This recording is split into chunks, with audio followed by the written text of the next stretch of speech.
Alright folks, how y'all doing? Just wanted to give y'all an idea. I live in southeast Louisiana. We are surrounded by stagnant water and salt water.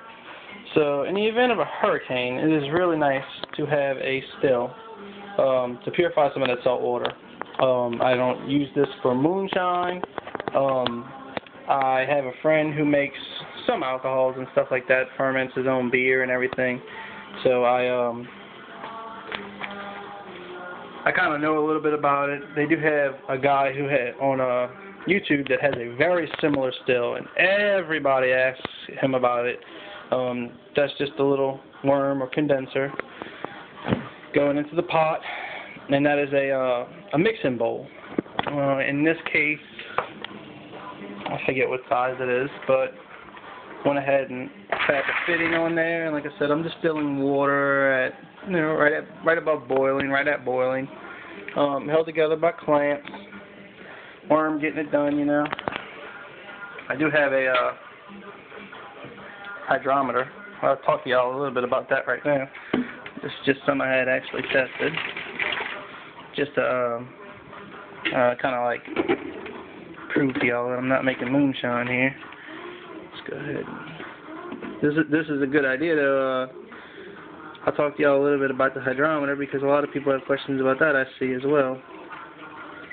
So, I said I'm distilling water in a 1 gallon distilled water container. Just used it. If you are going to do shine or whatever, I'm sorry, this is not focusing well. But there's ones for beer, and then there's ones for harder liquor. What you want to do is you want to spin it. Gets rid of all the air bubbles that might be actually on it. And I know it's kind of like I said, it's a little blurry, but that is 0 up to 200. Of course, that would be the proof. That's 100. That's the percentage of alcohol, which is down at 0. It's just water. So I just wanted to give a quick look at it. I will go into detail because I know a lot of people ask that guy about his top. Like he did say, you just have to, I bought a few pots before I found one that matched my top. So you have to find a perfect match. Another good tip that I learned, I'm just going to pass it. I want to see all this white stuff. I know there's a guy who, Moonshiners 101 or Moonshine 101. I'll put a link in to his little video. He does a great tutorial on moonshine if you're interested. I don't know the legalities and all of that of it, so I'm not worried about that. I don't make shine, but he uses the same setup. I gotta give him his props. A little bit to do with where I got my design from. This is just a drain tube. If I decide I want, and it gives me an idea how much water. See, the water's right here, so it tells me my water's right there in my bucket. This is just a little lip for a little runoff, just in case I have a leak, which I do not have a leak. I have before. But back to this, I'm sorry. A great sealer. My handles actually leaked around the handles.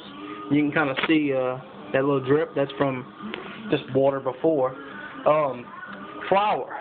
Mix a little flour with water. Make it really, really, really pasty. I just took a little bit of wet flour and I just ran it around the rim. Let the top sit on top of there. I already had the water kind of starting to heat up. Just turned it on, and I stacked a bunch on the sides. Stack with a bunch up there. That is caulk, but of course that doesn't touch your water, so you don't have to worry about nothing like that. So I hope y'all can learn from this. It's just a fitting. I think this is 3/8 cold copper, 20 feet. The boards, and I'll show a better video on it. I put screws, boom, boom, boom, boom, down the board to keep the worm kind of even. Now, I think I need some adjusting to make. I'm not really worried about it because, it produces, but it doesn't give me a constant water flow. It just kind of builds up and then squirts out. Builds up and squirts out. So, just be very careful. I don't know about these, like, tops blowing off or I said just keep an eye on your temperature. That's a cool temperature gauge. I use a cork. You buy it from like a wine cork. I bought that from a store. Drilled a little hole through it. Boom, slapped the thermometer through it. If y'all have any questions, I can try to answer them. Like I said, as far as if you're looking to make moonshine, I can't answer anything there. But like I said, if y'all go look on Moonshine 101, there's a picture, the guy's pictures, just like, it starts off like that. I mean, he does a great tutorial on it. You know, this shit ever hit the fan, I would, it might come down to that. Might be able to do something like that. Prohibition, they legalize, I'm not a big drinker anyway, but, so, any questions y'all ask, please subscribe. I'm about to hit the safe and start doing some video reviews. I'm probably going to try to get a couple done right now on some firearms. I've been doing a little chemistry lately.